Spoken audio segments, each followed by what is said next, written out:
Hello दोस्तों, नमस्कार। मैं Brijesh Mishra basic point with Brijesh channel में एक बार फिर से आप सभी का स्वागत करता हूं। मैं आज हिंदी में संधि की क्लास लेकर आया हूं और आशा करता हूं आप सभी स्वस्थ और मस्त होंगे। इसी के साथ मैं बिना देरी करते हुए संधि की क्लास पे चलते हैं। दोस्तों, हम बात करते हैं संधि की। तो संधि दोस्तों, पहले हम बता दें दोस्तों कि स्वर को हम दोस्तों तीन भाग में यहाँ पे विभाजित किए हैं। ए, बी और सी, तीन पार्ट में मैंने यहाँ पे विभाजित किया है। और इसके बाद में देख लीजिए कि ए में जो ए है, ए में छोटा और बड़ा है। बी की बात करते हैं तो बी में छोटी, बड़ी, छोटे ऊ, बड़े ऊ और री है। सी की अगर हम बात करें तो ए, आय और ओ, आव है। वहीं अभी हम बात करते हैं सबसे पहले वर्ण विच्छेद की, कि वर्ण विच्छेद कैसे किया जाता है। जो रा होता है, जैसे मान लीजिए आपको रा हम बता दें तो रा में दोस्तों ये स्वर जो होता है छोटा आ, जिसको हम ह्रस्व स्वर बोलते हैं, ह्रस्व आ, वह छिपा रहता है।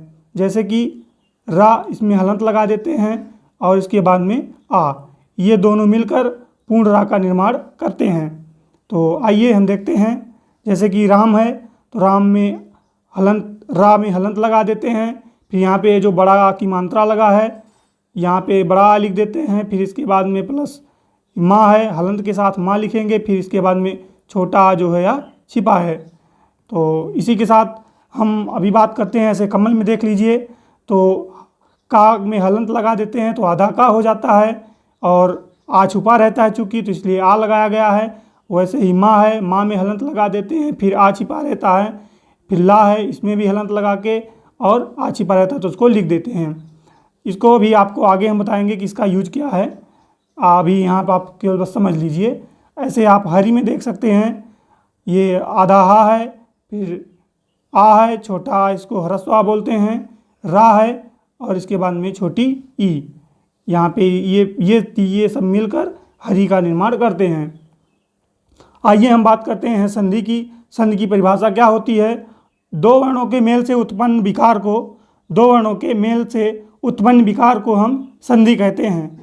तो संधि की परिभाषा क्या है। दो वर्णों के मेल से उत्पन्न जो विकार होता है उसको हम संधि कहते हैं।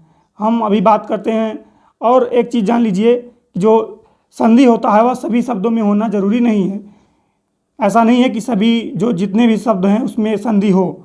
जैसे कि आप देख सकते हैं पिता में कोई संधि नहीं होता है। वैसे जलपान में आप देख सकते हैं, इसमें भी कोई संधि नहीं होता है। हम बात करते हैं अगर संधि के भेद की, तो संधि के भेद या प्रकार, तीन प्रकार की संधि होती है। कौन कौन सी संधि होती है। स्वर संधि दोस्तों, स्वर संधि, व्यंजन संधि और विसर्ग संधि। तो संधि के कितने प्रकार होते हैं। तीन प्रकार होता है। कौन कौन से। स्वर संधि, व्यंजन संधि और विसर्ग संधि। तो हम आइए बात करते हैं स्वर संधि की।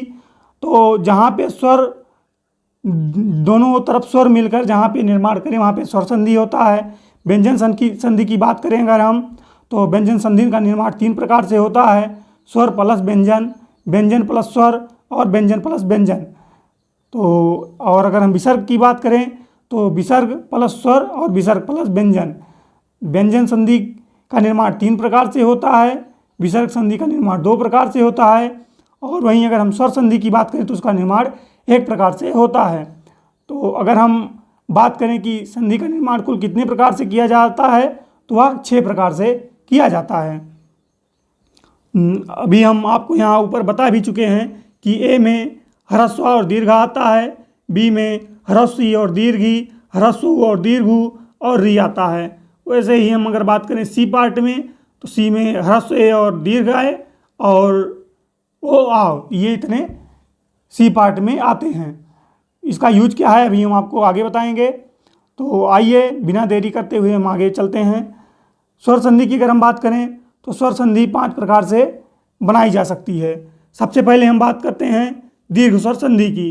तो दीर्घ स्वर संधि जो होता है वह अपने में ही बड़ा निर्माण करता है। जैसे ए प्लस ए मिलकर ए plus A, B plus B और सी प्लस सी, ये सभी आपस में मिलकर स्वर संधि का निर्माण करते हैं। जैसे कि आ प्लस आ मिलकर बड़ा आ बन जाता है।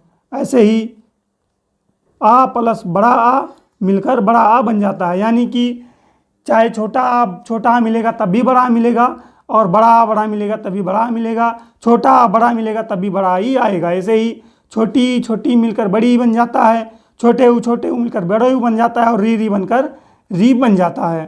तो आइए हम बात करते हैं अभी गुण स्वर संधि की। तो गुण स्वर संधि ए प्लस बी, यानी कि ए के बाद क्या आता है तो बी आता है, तो आप ऐसे रिलेट कर सकते हैं कि ए के बाद क्या आता है तो बी आता है। वैसे ही दीर्घ स्वर संधि में खुद ही में होता है संधि A plus A, B plus B, C plus C. और गुण की अगर बात करेंगे तो ए प्लस बी, और वृद्धि स्वर संधि की बात करेंगे तो ए प्लस सी। इसका भी हम आपको सही से यूज अभी आपको थोड़ी देर बाद पता चलेगा जब हम आपको इसको समझाएंगे। यहाँ बस केवल आपको हम बता दे रहे हैं, एक बार आप जान लीजिए कि होता क्या है। अभी आपको जब आगे मिलेगा तो आपको एकदम से याद हो जाएगा। और यण संधि की, यण स्वर संधि की अगर हम बात करेंगे तो बी के साथ असमान स्वर, यानी कि बी प्लस ए या सी, चाहे उसमें से जो भी आए, तो वहाँ कौन सी संधि का निर्माण होता है, यण स्वर संधि का निर्माण होता है। और वहीं अगर हम बात करें अयादि स्वर संधि की, तो अयादि स्वर संधि का निर्माण सी के साथ ए या बी, इनमें से कोई भी आए तो वहाँ पर अयादि स्वर संधि का निर्माण होता है। और संधि को तोड़ते समय हमेशा वर्तनी को ध्यान में रखकर संधि तोड़ा जाता है। इसको आप हमेशा याद रखिएगा। ऐसा नहीं है कि वहाँ पर वर्तनी शुद्ध होनी चाहिए, अशुद्ध वर्तनी का प्रयोग कभी नहीं किया जाता है। अब हम बात करते हैं दीर्घ स्वर संधि की, और A plus A, B plus B, C plus C का मतलब क्या है यहाँ पे भी आप सब समझ जाएंगे। और इसकी अगर पहचान की बात करें तो आपको बड़ा आ, बड़ी ई और बड़े ऊ जहाँ भी दिखाई पड़ेगा वहाँ पर दीर्घ स्वर संधि होता है। जैसे कि आपको अभी हम बता दें कि यहाँ पे आप देख सकते हैं विद्यालय में बड़ा आ है, कपीस में बड़ी ई है, महान आत्मा की अगर बात करें तो यहाँ पर बड़ा आ है, सर्वाधिक की बात करें तो यहाँ पर बड़ा आ है, रामायण की अगर हम बात करें तो यहाँ पर बड़ा आ है। तो यहाँ पर आप ऐसे देख सकते हैं ये सब क्या है, दीर्घ स्वर संधि के उदाहरण हैं। तो अभी हम विद्यालय की अगर हम बात करें कि इसकी संधि विच्छेद कैसे करेंगे, तो विद्या प्लस आलय, अभी हम विद्य प्लस आलय क्यों नहीं लिख सकते, चूँकि विद्य का कोई अर्थ नहीं होता, इसीलिए यहाँ पर विद्या और आलय में इसको तोड़ा गया है। तो आप ऐसे देख सकते हैं। कपीस की अगर हम बात करेंगे तो जैसे कि आप देख सकते हैं ए प्लस ए का क्या मतलब, हमने आपको क्या बताया था कि ए पार्ट में छोटा आ और बड़ा आ आता है। तो आप यहाँ देख सकते हैं बड़ा आ प्लस बड़ा आ, यानी कि हमने आपको बताया था बड़ा आ मिलकर बड़ा आ बन जाता है, छोटा आ छोटा मिलेगा तभी बड़ा आ बन जाएगा। तो यहाँ पर बड़ा आ है, फिर यहाँ बड़ा आ है, दोनों मिलकर क्या बन जाएगा तो बड़ा आ बन जाएगा। तो यहाँ पर क्या है, बड़ा आ बन गया है। ऐसे ही हम अगर बात करते हैं कपीस की, तो कपि धन ईस। अब आप ये पूछ सकते हैं कि कपि क्यों नहीं हुआ है, क्योंकि कपि का कोई अर्थ नहीं होता है, ये वर्तनी अशुद्ध है, इसीलिए यहाँ पे छोटी ई का मात्रा लगा है। और उसके बाद में ईस माने देवता होता है। तो आप ऐसे देख सकते हैं कपि धन ईस दोनों मिलकर यहाँ पर बड़ी ई का निर्माण करते हैं। तो आइए अगर हम बात करते हैं, आपको अगर हम और बता दें कि ये जो है ये बड़ा का मात्रा है, ये जो है बड़ी ई की मात्रा है, और ये जो है ये बड़े ऊ की मात्रा है। तो आप इसको थोड़ा सा देख लीजिएगा। और ये इसकी अगर हम बात करते हैं छोटे ऊ की मात्रा है, और ये जो है ये छोटी ई की मात्रा है।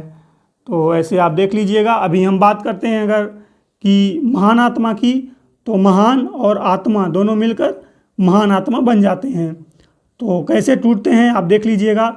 अभी हम महान को अगर तोड़ेंगे तो यहाँ पर आप देख सकते हैं कि आ कैसे आ रहा है। अभी हम आपको बता दें ये महान है, आप ऐसे महान लिख लीजिए। तो ये ना जो है, ना को आप हमने आपको बताया था अभी कुछ देर पहले कि ना में हलंत लगा के प्लस आ, तो ये बनकर पूरा ना बन जाता है। तो आप ऐसे देख सकते हैं। इसी तरह से ये विद्या भी, विद्यालय भी था, इसी तरह से चाहे जो भी करेंगे ऐसे टूटता है। और यहाँ पे आत्मा आपको यहाँ पे बड़ा दिखाई पड़ रहा है, यहाँ पे छोटा आ था, छोटा आ बड़ा आ मिलकर बड़ा बन जाता है, तो यहाँ पर बड़ा बन गया है। आइए अगर हम बात करते हैं अभी सर्वाधिक की, तो सर्व और अधिक दोनों मिलकर क्या बन जाते हैं, सर्वाधिक का निर्माण करते हैं। यहाँ पे छोटा आ छिपा है और यहाँ पे छोटा आ है, छोटा आ मिलकर, छोटा प्लस छोटा आ मिलकर क्या बनता है, बड़ा आ बन जाता है। आइए हम बात करते हैं रामायण की। तो रामायण में राम प्लस अयन, आप भी यहाँ पर दोस्तों आप देख सकते हैं कि ये जो माँ है, माँ को हलंत लगा के और प्लस आ लगा देंगे तो पूर्ण माँ का निर्माण हो जाता है। आपको हमने बताया था, तो आप देख सकते हैं यहाँ पे छोटा आ छिपा है, यहाँ पे छोटा आ है, छोटा आ मिलकर क्या बन जाता है, बड़ा आ का निर्माण करता है। तो यहाँ पर बड़ा आ का निर्माण हुआ है। बड़ा आ का हमने आपको बताया था कि सिंबल यही होता है। तो यहाँ पे डबल मात्रा आपको दिखाई पड़ रहा होगा। तो और अगर हम रामायण की बात करें तो इसमें दो संधियाँ होती हैं, एक तो दीर्घ स्वर संधि होता है और दूसरा व्यंजन संधि होता है। लेकिन अगर आपको दोनों मिल जाए तो सबसे पहले वरीयता दीर्घ स्वर संधि को देंगे। तो आइए हम बात करते हैं अभी गुण स्वर संधि की, कि गुण स्वर संधि कैसे बना। तो गुण स्वर संधि पहले हम आपको दिखा दें कि ये ए प्लस बी मिलकर गुण स्वर संधि का निर्माण करते हैं। ये जो है ए का पार्ट है, ये सभी ए के पार्ट हैं। आपको मैंने बताया भी था कि ए में छोटा आ और बड़ा आ आता है, अर्थात ह्रस्व आ और दीर्घ आ आता है। वहीं अगर हम बी की बात करें तो छोटी बड़ी, छोटे ऊ, बड़े ऊ और री, ये सभी बी के पार्ट में आते हैं। तो अभी हम बात करते हैं इसकी पहचान की। तो गुण स्वर संधि की पहचान सबसे अच्छी क्या है कि जहाँ पर भी आपको ए, ओ और अर दिखाई पड़े वहाँ पर कौन सी संधि होती है, गुण स्वर संधि होती है। आपको ए, ओ, अर, बस आपको किसी भी शब्द में ए, ओ, अर अगर दिखाई पड़ जाए तो वहाँ पर कौन सी संधि होती है, गुण स्वर संधि होती है।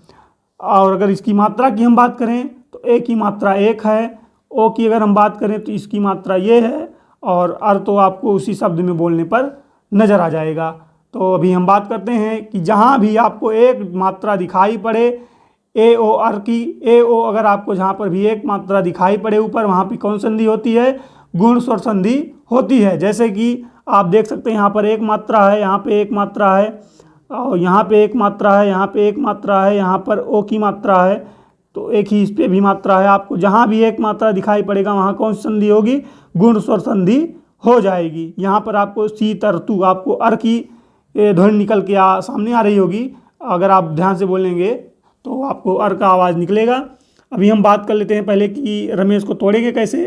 तो रमा प्लस ईस, आपको मैंने पहले ही बताया था कि हमेशा संधि को तोड़ते समय हमेशा वर्तनी का विशेष ध्यान रखा जाता है। तो यहाँ पर रमा प्लस ईस है, तो क्यों यहाँ पर रम क्यों नहीं लिखे, आपको मैंने बताया था पहले ही। चूँकि कभी भी संधि में वर्तनी को ध्यान में रखकर संधि को तोड़ा जाता है। चूँकि रम का अर्थ कुछ नहीं होता, इसलिए यहाँ पर रम ना लिखकर रमा लिखा जाएगा। अभी हम बात करते हैं रमेश की। तो रमा प्लस ईस, आपको यहाँ पर बड़ा आ छिपा दिखाई पड़ रहा होगा और यहाँ पर बड़ी ई, और हमने आपको बताया था कि बड़ा आ और बड़ी ई मिलकर ए का निर्माण करते हैं। आप यहाँ पर देख सकते हैं कि ये बड़ा आ है और प्लस में बड़ी ई है, दोनों मिलकर ए का निर्माण करते हैं। तो यहाँ पर बड़ा आ है और बड़ी ई है, दोनों मिलकर किसका निर्माण कर रहे हैं, तो दोनों मिलकर ए का निर्माण कर रहे हैं। एक की मात्रा ही बताई थी मैंने आपको कि एक मात्रा होता है, तो वहाँ पर एक ही मात्रा होती है। वहीं अब हम बात करते हैं देवेंद्र की। तो इसी तरह से आप देवेंद्र भी तोड़ सकते हैं कि देव प्लस इंद्र, देव प्लस इंद्र दोनों मिलकर क्या बन जाते हैं, तो देवेंद्र बन जाते हैं। आपको यहाँ पर छोटा आ छिपा है, यहाँ पर छोटा आ छिपा है और यहाँ पर छोटी ई छिपी है, तो आ धन ई मिलकर ए का निर्माण करते हैं, जो कि यहाँ पर आपको दिखाई पड़ रहा होगा। अभी हम बात करते हैं गणेश की। तो गण प्लस ईस दोनों मिलकर गणेश का निर्माण करते हैं। वैसे ही सुरेश की अगर हम बात करें तो सुर धन ईस सुरेश, आप देख सकते हैं कि सुरेश का निर्माण कैसे हुआ है, एक ही मात्रा है। आपको पहली बात तो अगर कोई भी अगर शब्द देकर पूछता है कि कौन सी संधि है, तो आप तुरंत देख के बता देंगे कि जहाँ पर भी एक मात्रा आपको दिखाई दे तुरंत आप वहाँ बता दीजिए कि वहाँ पर गुण स्वर संधि है। अगर आपको एक मात्रा, अगर आपको ओ की मात्रा और आपको अगर अर की ध्वनि निकल के सामने आती हो तो वहाँ पर कौन सा संधि होता है, गुण स्वर संधि होता है। हम बात करते हैं अगर महोत्सव की, तो आप देख सकते हैं कि हम बात करते हैं महोत्सव की। तो महोत्सव का निर्माण महा और प्लस उत्सव दोनों मिलकर महोत्सव का निर्माण करते हैं। आपको हमने पहले बताया था कि हमेशा वर्तनी जो है उसको शुद्ध लिखा जाता है। तो आप मह ना लिखकर महा लिखेंगे, तो यहाँ पर इसीलिए महा लिखा गया है। और उत्सव में बड़े ऊ ना लगकर छोटे ऊ होता है। तो इसी तरह से आप देख सकते हैं। और हमने आपको बताया था कि हमेशा बड़ा आ और प्लस ऊ, ये दोस्तों ए का है और ये दोस्तों बी का है। और हमने आपको बताया था कि गुण स्वर संधि जो है ए प्लस बी से मिलकर बनता है। तो बड़ा आ ए में है और ये छोटे ऊ या ह्रस्व ऊ जिसको बोलते हैं वह बी में है। तो दोनों मिलकर महोत्सव का निर्माण करते हैं। महा प्लस उत्सव महोत्सव बन जाता है। और हमने आपको बताया था कि जहाँ भी आपको ओ दिखे, ओ की मात्रा दिखे, वहाँ पर कौन सी संधि होगी, तो गुण स्वर संधि होती है। आपको इसी तरह से हम बता दें नवोढ़ा की, कि नवोढ़ा में कौन सी संधि है। तो आपको अगर ऐसे दिख रहा है ओ की मात्रा, तो आप देख सकते हैं कि यहाँ पर गुण स्वर संधि है। अभी हम बात करते हैं इसके संधि विच्छेद की, कि इसका संधि विच्छेद क्या होगा। तो नौ प्लस ऊढ़ा, ये मिलकर नौ ऊढ़ा बन जाता है। चूँकि हमने आपको पहले ही बताया था कि हमेशा आप वर्तनी शुद्ध लिखेंगे, इसको आप अपने दिमाग में कंठस्थ कर लीजिए। और इसके हम बात करते हैं गंगोर्मी की, कि गंगोर्मी में कौन सी संधि होगी। तो गंगोर्मी में गुण स्वर संधि होगी, चूँकि ओ की मात्रा लगी है। जहाँ भी आपको ओ की मात्रा दिखे, तो सबसे पहले आप प्रायोरिटी किसको देंगे, तो वह गुण स्वर संधि को देंगे। अगर आपसे कभी भी शब्द देखकर अगर पूछे कि कौन सी संधि है, तो आप तुरंत देखकर ही बता सकते हैं कि इसमें गुण स्वर संधि है। जबकि अगर आपको संधि विच्छेद करने के लिए दे, तो हमेशा जहाँ पर आपको ये ओ है, ए है या आर है, ये सब की जहाँ आपको ध्वनि निकल के आए, वहीं से आप इसका विच्छेद करेंगे। जैसे कि गंगोर्मी में आपको ओ की मात्रा कहाँ निकल के आ रही है, तो यहाँ पे, तो आप इसको पहले गंग तो कोई शब्द होता नहीं, इसीलिए गंगा लगा दिए और प्लस उर्मी कर दिए। दोनों मिलकर क्या बन जाता है, तो गंगोर्मी बन जाता है। वहीं अगर हम बात करें शीत ऋतु की, तो शीत और प्लस ऋतु दोनों मिलकर क्या बन जाता है, शीत ऋतु का निर्माण करते हैं। तो इसमें आपको अर की ध्वनि सामने आ रही है, शीत ऋतु, तो आपको अर की ध्वनि निकल के सामने आ रही होगी। और आइए हम बात करते हैं अभी वृद्धि स्वर संधि की, कि वृद्धि स्वर संधि का निर्माण कैसे होता है। तो वृद्धि स्वर संधि जो है, इसका जो विच्छेद करते हैं वह ए प्लस सी में करते हैं। अभी ए प्लस सी में क्या क्या था आप एक बार देख लीजिएगा, कि ए में छोटा अर्थात ह्रस्व और दीर्घा था।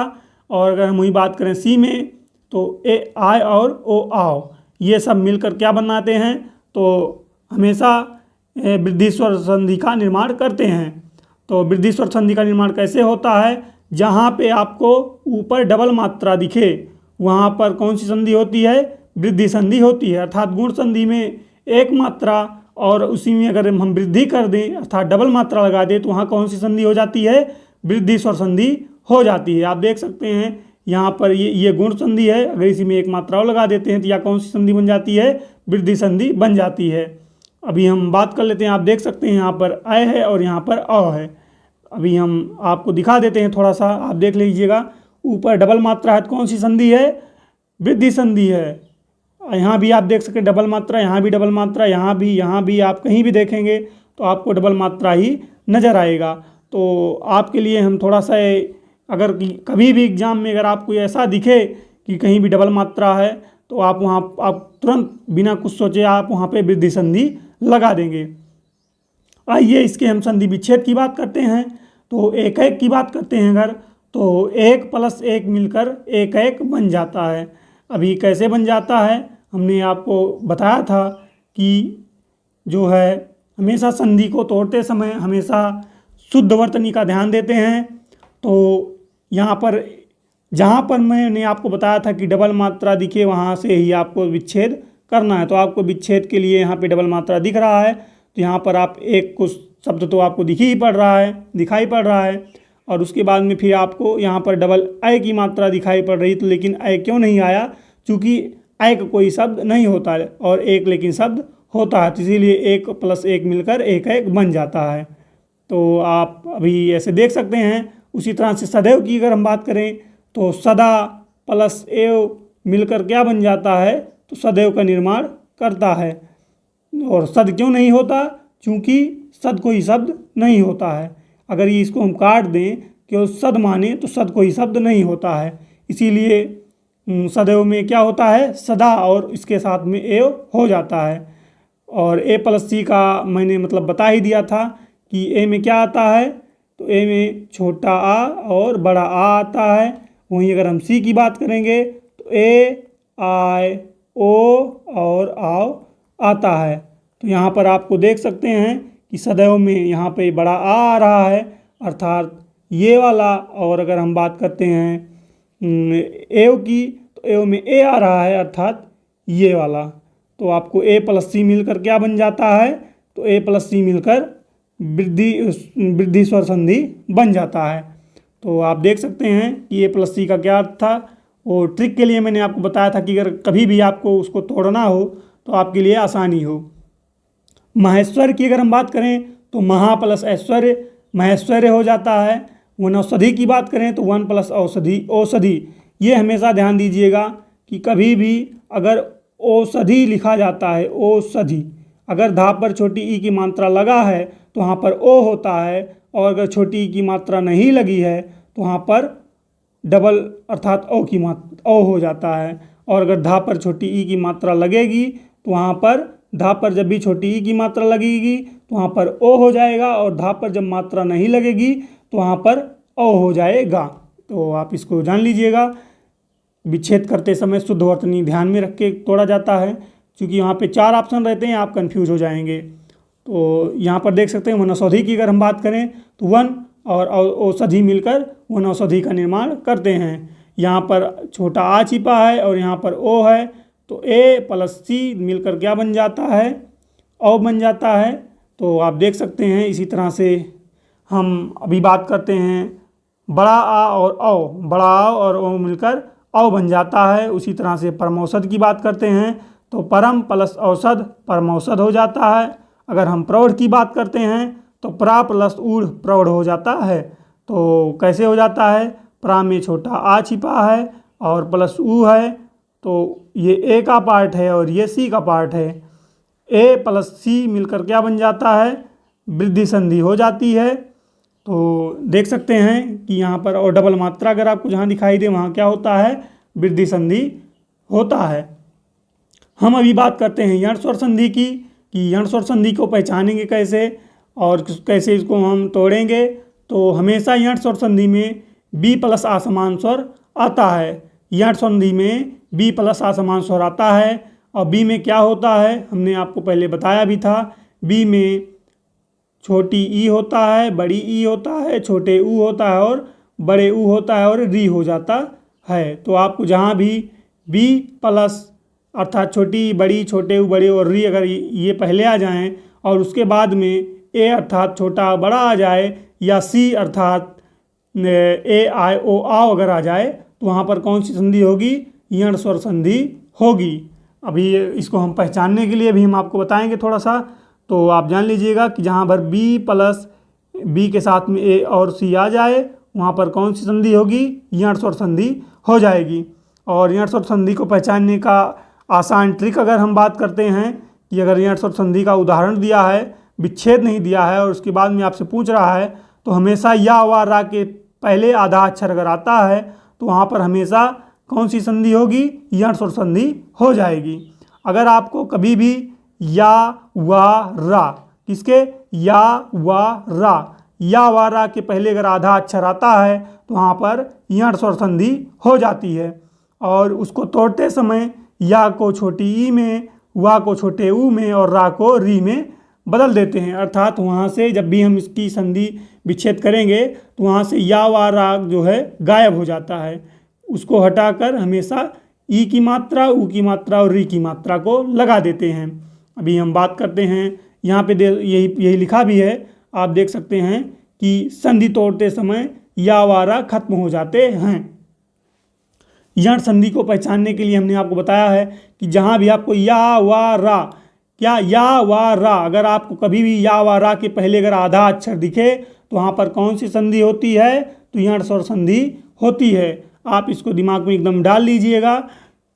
और हम बात करते हैं भी आपको दिखाते हैं। यहाँ पे देख सकते हैं या के पहले आधा ता, वा के पहले आधा सा, वा के पहले आधा ता, या के पहले आधा ता, आप देख सकते हैं। और अगर हम यद्यपि की बात करते हैं तो इसको हम या आधा दा या पी, इसको हम ऐसे लिखते हैं। तो या के पहले आधा दा, तो हमेशा भी आप इसको आप ध्यान दीजिएगा कि या वा रा के पहले आधा अक्षर अगर आता है तो वहाँ पर कौन सी संधि होगी, यण स्वर संधि हो जाएगी। अभी हम इसकी विच्छेद की अगर हम बात करते हैं तो हमेशा हमने आपको बताया है कि विच्छेद करते समय हमेशा शुद्ध वर्तनी का प्रयोग किया जाता है। तो यहाँ पर अगर हम यद्यपि की बात करते हैं तो यद कोई शब्द होता नहीं, इसीलिए यहाँ पर छोटी ई की मात्रा लगा देते हैं, यदि हो गया, और प्लस अपी लिख देते हैं तो यद्यपि, ये इसका संधि विच्छेद हो गया। अभी अगर हम इसकी बात करते हैं ई, तो हमने आपको बताया था कि इसको तोड़ेंगे कैसे, बी प्लस ए या सी, इनमें से कोई भी, अर्थात बी के साथ असमान स्वर। तो बी प्लस ए सी, तो बी में क्या आता है, छोटी ई आता है, जो कि यहाँ पर लिखा है। छोटी ई किस में आता है, तो बी ई में आता, बी में क्या आता है, छोटी ई आता है। अगर हम वही बात करते हैं ए या सी की, तो ए में क्या आता है, छोटा आ जाता है। तो आप देख सकते हैं बी प्लस ए मिलकर क्या बन जाता है, यण स्वर संधि का निर्माण करता है। तो आप देख सकते हैं कि यण स्वर संधि में हमेशा क्या होता है, या व रा के पहले अगर आधा अक्षर आता है तो वहाँ पर यण स्वर संधि हो जाता है। अभी हम बात कर लेते हैं प्रत्येक की, तो प्रति और एक में तोड़ेंगे तो प्रत्येक बन जाएगा। तो आपको तोड़ते समय थोड़ा सा शुद्ध वर्तनी का ध्यान में रखते हुए आपको तोड़ना है। बाकी आपको अगर ये सब देगा तो आप तुरंत देख कर ही बता देंगे कि ये संधि है। अभी हम बात कर लेते हैं थोड़ा आगे स्वल्प की, कि स्वल्प को कैसे तोड़ेंगे, तो सु और प्लस अल्प स्वल्प बन जाएगा। इसके लिए थोड़ा सा आपको प्रैक्टिस की ज़रूरत है। आप इस वीडियो को या तो दो बार देख लीजिएगा, एक बार देख लीजिएगा, या फिर आप कोई बुक उठा के उसमें से थोड़ा कुछ उदाहरण आप करिएगा। जहाँ नहीं समझ में आता रहा फिर से आप उसको देखिएगा वहाँ से, तो आपको पक्का आ जाएगा। और अभी हम बात करते हैं अगर धात्विक की, तो धातु और इक धात्विक बन जाता है। अभी आपको अगर कभी भी ये देगा कि धात्विक में कौन सी संधि है, आप तुरंत देख के बता देंगे कि वाह के पहले आधा अक्षर है तो इसमें यण स्वर संधि है। और अभी हम बात कर लेते हैं अगर गत्यानुसार की, तो गति प्लस अनुसार मिलकर गत्यानुसार का निर्माण करते हैं। और अभी हम बात कर लेते हैं अगर पित्रादेश की, तो थोड़ा सा हम आपको बता दें कि ये जो त्रा होता है, त्रा का निर्माण कैसे होता है। तो त्रा में दोस्तों आधा ता और रा होता है। आधा ता और रा मिलकर क्या बन जाता है, त्रा का निर्माण करता है। और हमने आपको बताया है कि या वा और रा के पहले अगर आधा अक्षर आता है तो उस आधे अक्षर को हम पूरा कर देते हैं। आपको मैंने थोड़ा सा एक चीज़ नहीं बताया था कि कभी भी आप इस बात को ध्यान रखिएगा, जो भी आधा अक्षर आता है उसको हम पूरा कर दें। जैसे यहाँ पे आधा अक्षर दा था तो यहाँ पे दा को पूरा कर दिए हैं। यहाँ पे ता आधा अक्षर तो यहाँ पे ता को पूरा कर दिए हैं। यहाँ पे सा आधा अक्षर तो यहाँ पे सा को पूरा लिख दिए हैं। यहाँ पे भी ता आधा था तो यहाँ भी ता पूरा कर दिए हैं। तो ऐसे आप देख सकते हैं, यहाँ भी ता आधा था तो यहाँ भी ता को पूरा लिख दिए हैं। और अगर हम त्रा की बात करते हैं तो त्रा में आधा ता प्लस रा होता है, तो यहाँ पे आधा ता है तो इसलिए इसको पूरा लिखेंगे, यहाँ पे पूरा लिख दिया है। और अगर रा है तो रा को हम बताए हैं कि ऋषि की मात्रा लगती है, तो इसीलिए यहाँ पे ता में ऋषि ई की मात्रा लगी है, ऋषि की मात्रा लगी है। और पी आगे था तो पी, ता में आधा ता था तो आधा ता को पूरा ता कर दिया गया है। रा को हटा के ऋषि ई की मात्रा लगा दिया गया है, पित्र हो गया है। और उसके बाद में आप यहाँ पे ध्यान से देखेंगे तो ये बड़ा आ की मात्रा है तो यहाँ बड़ा आ लिख दिया गया है। इसके बाद में देश है तो देश लिख दिया गया है। उसी तरह से अगर गत्यानुसार की हम बात करते हैं तो जो आधा ता है उसको हम पूरा ता पहले बता देंगे, तो ये पूरा ता हो गया। गा और या अगर रहता तो हमने आपको बताया है कि हमेशा या अगर है, एक मिनट, अगर या है तो या के स्थान पे छोटी ई की मात्रा लगेगा, हुआ है तो वहाँ पर ऊ की मात्रा लगेगा, और अगर रा है तो हमेशा वहाँ पर री की मात्रा लगती है। इसको आप थोड़ा सा ध्यान दीजिएगा। तो आपको हम बता दें कैसे हो रहा है। तो जो है ता है आधा, तो ता को हमने बताया पूरा करना है, तो यहाँ पे ता को पूरा कर दिए। इसके बाद में वाह है तो वाह के स्थान पे ऊ की मात्रा लगा दिए। और इसके बाद में यहाँ पे आप देखो छोटी ई है तो यहाँ पे छोटी ई कर दिए, और का बच रहा है तो ये का लिख दिए यहाँ पर। इसी तरह से आप इसके ऊपर का उदाहरण भी देख सकते हैं स्वल्प की। तो ये जो मैंने आपको बताया था कि जो आधा अक्षर होता है उसको हम पहले पूरा कर देते हैं, और वा जब रहता है तो वा के स्थान पर ऊ की मात्रा लगाते हैं। तो यहाँ पर ऊ लिख दिया गया है। और इसके बाद में आप अगर हम बता दें, ये जो वा है, वा का हम विच्छेद करते हैं थोड़ा सा, वर्ण विच्छेद, तो वा प्लस आ मिलकर क्या बन जाता है, वा बन जाता है। तो यहाँ पर जब इसको हम वा को हटाएंगे तो यहाँ पर आ बचेगा, तो यहाँ पे आ लिख दिया गया है, और आधा लापा बच रहा है तो आधा लापा लिख दे रहे हैं। अभी इसी तरह से हम प्रत्येक की अगर हम बात करते हैं कि प्रत्येक को कैसे तोड़ा गया है, तो ये जो है प्रा है, तो प्रा को लिख दिया गया है उसी तरह से। जो आधा होता है उसको हम पहले पूरा कर देते हैं। और या है, हमने आपको बताया कि या रहेगा तो वहाँ पर ई की मात्रा लगेगी, तो यहाँ पर या है तो इसलिए यहाँ पे छोटी ई की मात्रा लगा दिया गया है। अब यहाँ पे बड़ी ई की मात्रा क्यों नहीं लगा या बड़े ऊ की मात्रा क्यों नहीं लगा, चूंकि हमेशा वर्तनी शुद्ध लिखा जाता है। अगर प्रति कोई शब्द होता तो वहाँ पर प्रति बड़ी ई की मात्रा लगाते हैं, लेकिन कोई शब्द नहीं होता इसलिए छोटी ई की मात्रा लगता है, तो इसीलिए यहाँ पे छोटी ई की मात्रा लगाया गया है। तो आप यहाँ पर देख सकते हैं यहाँ पे छोटी ई की मात्रा क्यों लगा है, या की वजह से। और यहाँ पे ए बच रहा है, ये ए हो गया, तो यहाँ पे ए लिख दिया गया है। और जो का बच रहा है इसको हम कहाँ पे लिख दे रहे हैं, यहाँ पे का लिख दे रहे हैं। तो आप ऐसे देख सकते हैं कि कैसे तोड़ा गया है। अभी हम पित्रादेश की बात कर रहे हैं कि पित्रादेश कैसे तोड़ा गया है। तो पी लिखा गया है था तो पी लिख दिए हैं यहाँ पे। अभी ये जो त्रा था, त्रा में आधा ता था तो इसलिए इसको यहाँ पे ता पूरा कर दिए हैं। और रा को हमने बताया है कि ऋषि की मात्रा लगाते हैं, तो यहाँ पे इसीलिए ऋषि की मात्रा को लगाया गया है। और वहीं हम बात करते हैं अभी यहाँ पे ये बड़ा आ का सिंबल आपको दिखाई पड़ रहा है, तो यहाँ पे बड़ा आ लिख दिए हैं, और देश इसके बाद में है तो देश लिख दिए हैं। और अभी हम बात कर लेते हैं अयादि स्वर संधि की, कि अयादि स्वर संधि का निर्माण कैसे होता है। तो सी प्लस आ समान स्वर मिलकर क्या बनाते हैं, अयादि स्वर संधि बनाते हैं। अभी हम बात कर लेते हैं अय, आय, औ, आओ की ध्वनि जहाँ भी आए वहाँ पे कौन सी संधि होगी, तो वहाँ पे अयादि स्वर संधि होगी। जहाँ भी आपको अय, आय, औ, आओ की आवाज़ आए वहाँ पर कौन सी संधि होगी, तो वहाँ पर अयादि स्वर संधि होती है। अभी हम बात करते हैं कि अय का निर्माण कैसे होता है, तो आप थोड़ा सा देख लीजिएगा कि ए, आय, ओ, आओ ऐसे पहले लिख लीजिए आप। इसके बाद में छोटा छोटा सब में पीछे लगाते चले जाएंगे तो इसका निर्माण हो जाएगा अय, आय, औ, आओ की। तो आपको हमने बता दिया अय, आओ की निर्माण कैसे होता है। तो ए और आ मिलकर क्या बनाते हैं, आय बनाते हैं, आय, ए। और अगर हम आय की बात करते हैं तो आय प्लस आ मिलकर क्या बनाते हैं, तो आय बनाते हैं। इसी तरह से इसको आप देख सकते हैं यहाँ पे लिखा भी गया है और आपको मैंने पहले बताया भी। अभी हम जैसे बात कर लेते हैं चयन की, तो चयन लिखा है तो आप बोलेंगे चयन, अयन, चयन, तो किसकी आवाज़ निकल के आ रही है, आय, आय की आवाज़, चय, चय, आय, चयन।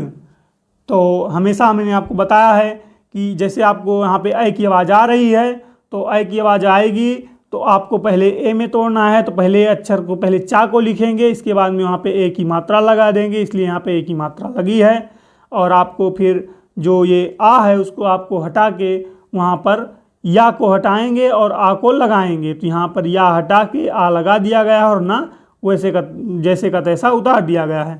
वहीं हम बात करते हैं अगर सायन की, तो आपको हमने दिखाया था, आप देख सकते हैं आय, जहाँ भी आपको आय का आय देखिए आप, साय, आय, सायन, सायन, साय, आय, यहाँ पे आय की आवाज़ निकल के आ रही है, इसीलिए यहाँ पे आप देख सकते हैं आय का निर्माण कैसे होता है। तो दीर्घ ए प्लस आ मिलकर किसका निर्माण करते हैं, आय का निर्माण करते हैं। तो पहले बड़ा सा लिख देते हैं हम, तो यहाँ पे बड़ा सा लिखा गया है, और आय में डबल मात्रा लगता है तो यहाँ पर डबल मात्रा लगा दिया गया है। और हमने बताया है कि या और वा को हटाकर जो है आ का प्रयोग करते हैं, किसका प्रयोग करते हैं, तो आ का प्रयोग करते हैं, किसको हटा के, या और वा को हटाकर। तो आप थोड़ा ध्यान दीजिएगा। तो इसीलिए यहाँ पर सय प्लस अन मिलकर क्या बन जाता है, सायन। अगर वहीं हम बात करते हैं पवन की, तो पवन का निर्माण कैसे होता है, ए, आय, ओ, आओ, जैसे देखिए अय, अय, आओ। पवन की अगर बात करते हैं आओ, तो किसका ध्वनि निकल के आ रहा है, पौ, आओ। तो औ में क्या होता है, ओ और आ मिलकर क्या बन जाता है, तो ओ और आ मिलकर वाह बन जाता है। तो जैसे हम बात करते हैं अभी यहाँ पर कि पहले हम पा लिख देते हैं, और जो दोस्तों ये वाह है, वाह को हटाएंगे, उसके स्थान पर आ का प्रयोग करेंगे, और जो है औ के जो है औ है वहाँ पर ओ का प्रयोग करते हैं। औ का निर्माण जब भी औ आएगा तो वहाँ पे क्या करेंगे, हम ओ का प्रयोग करेंगे, पा के साथ में ओ, पो प्लस अन मिलकर क्या बन जाता है, पवन हो जाता है। वहीं हम बात करते हैं अगर पावक की, तो पौ और अक मिलकर क्या बन जाता है, पावक हो जाता है। क्योंकि ये आओ का निर्माण कैसे होता है, तो वह औ प्लस आ मिलकर आओ बन जाता है। तो यहाँ पर औ और आ मिलकर क्या बन गया है, आओ बन गया है। तो इसी तरह से आप देख सकते हैं पौ प्लस अक मिलकर क्या बन जाता है, पावक बन जाता है। इसी नायिका को देख सकते हैं, नय प्लस इका मिलकर नायिका बन जाती है। और अगर हम नाभिक की बात करते हैं तो नौ प्लस इक, क्योंकि नौ प्लस नौ क्यों लग रहा है, क्योंकि आवी है ना दोस्तों। तो ये आवी जो है, इसका आवी का निर्माण कैसे होगा, औ और ई मिलकर आवी का निर्माण करते हैं। तो औ जो है औ और ई मिलकर क्या बनाते हैं, आवी बनाते हैं। तो इसी तरह से इसका आप संधि विच्छेद देख सकते हैं। तो इसी के साथ हम आज इस सेशन की समाप्ति करता हूँ, और आपको सेशन अच्छा लगा होगा। कल इसकी दूसरी क्लास लेकर आऊँगा। इसी के साथ दोस्तों मैं आज इस सेशन की समाप्ति करता हूँ। जय हिंद, जय भारत, धन्यवाद।